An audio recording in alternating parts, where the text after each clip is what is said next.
दिल्ली की राजधानी दिल्ली और देश की राजधानी दिल्ली और एनसीआर के लिए शायद इससे बड़ी परेशानी नहीं हो सकती। पिछले एक हफ्ते से दिल्ली और इससे मुतासिल यूपी के कई इलाके गैस चैम्बर बने हुए हैं। हालात बद से बदतर होते जा रहे हैं। दिवाली पर आलूदगी का साया है और दिल्ली में छठ पूजा मनाने पर भी तसब्बुर बरकरार है। कोई रास्ता नहीं निकल रहा है। बात अब आकर आर्टिफिशियल बारिश पर रुक गई है। रिपोर्ट देखें।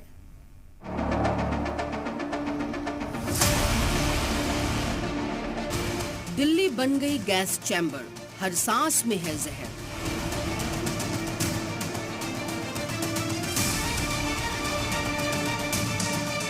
मुल्क की राजधानी दिल्ली और इससे लगे यूपी हरियाणा के कई इलाके इन दिनों आलूदगी से दो चार हैं।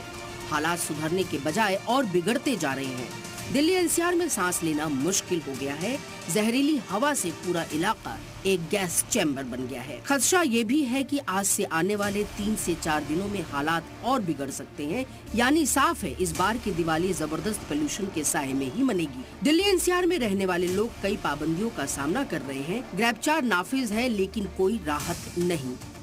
हालात इतने बिगड़ चुके हैं कि दिल्ली सरकार ने 20 या 21 तारीख को आर्टिफिशियल रेन कराने का फैसला किया है और इसके लिए आईआईटी कानपुर के माहिरीन के साथ दिल्ली के वजीर माहौलियात गोपाल राय मीटिंग भी कर चुके हैं। दिल्ली सरकार जुमे को होने वाली समाअत में सुप्रीम कोर्ट को इसकी जानकारी देगी। आईआईटी कानपुर ने इस बात को रखा है कि वो खासतौर से अगर 40% भी अगर क्लाउड है तो बादल हैं तो बारिश करा सकते हैं। सुप्रीम कोर्ट के सामने भी इस प्रस्ताव को हम रखेंगे क्योंकि उसमें बहुत तरह के जो है वो परमिशंस चाहिए।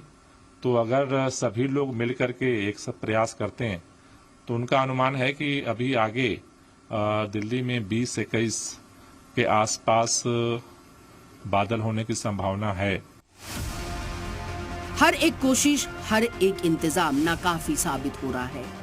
इससे पहले कि हम आपको ये बताएं कि आर्टिफिशियल बारिश क्या है और ये कैसे करवाई जाती है, पहले ये जान लीजिए कि सांसों पर आए इस बहरान को दूर करने के लिए अब तक क्या क्या कोशिशें की गई हैं। दिल्ली, नोएडा और गुरुग्राम में या तो स्कूलों की छुट्टियां कर दी गई हैं या फिर ऑनलाइन क्लासेस करवाई जा रही हैं। दिल्ली एनसीआर में BS3 पेट्रोल और BS4 डीजल गाड़ियों पर पूरी तरह से पाबंदी लगा दी गई है।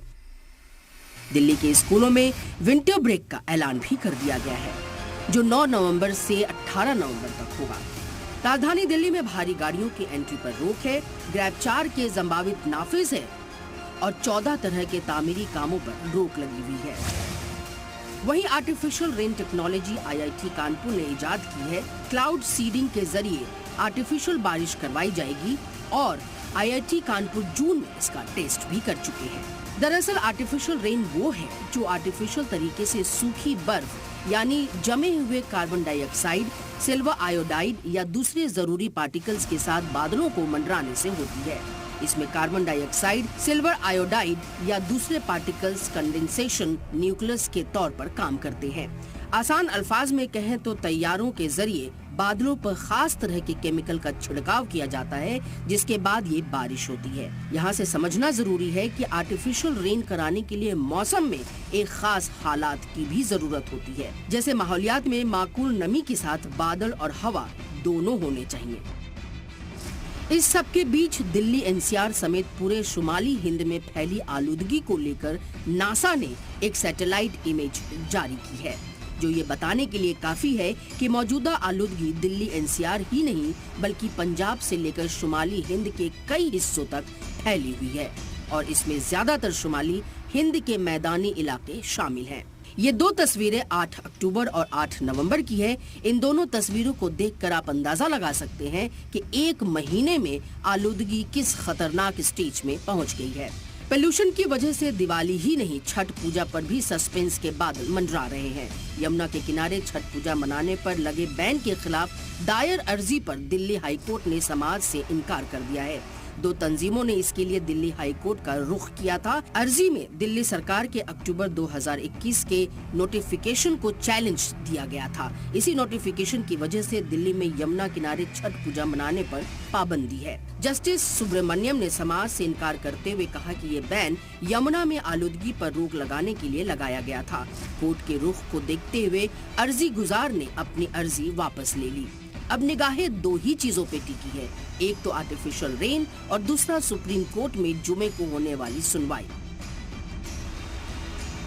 ब्यूरो रिपोर्ट, जी मीडिया।